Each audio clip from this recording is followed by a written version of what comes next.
One of the most challenging parts of the law of evidence is the distinction between substantive evidence and evidence that's admissible only to impeach a witness's credibility. Trial lawyers are very aware that jurors may not understand or may even ignore that distinction. And in the 1984 case of United States v. Webster, the United States Court of Appeals for the Seventh Circuit considered the legality of prosecution attorneys manipulating the rules. A man named King robbed a bank, for which he was tried, convicted, and sentenced to a lengthy prison term. At some point, King made statements to government agents implicating Clinton Webster in the robbery. The government then charged Webster with aiding and abetting in King's robbery.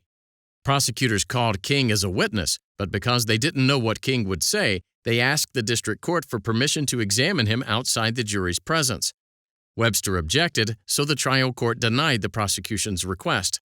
The jury watched as King's testimony exculpated Webster. The government then introduced King's previous statements as prior inconsistent statements. Webster objected, but the district court admitted the evidence. The court instructed the jury that King's prior inconsistent statements could only be considered to impeach King's credibility, not as substantive evidence against Webster.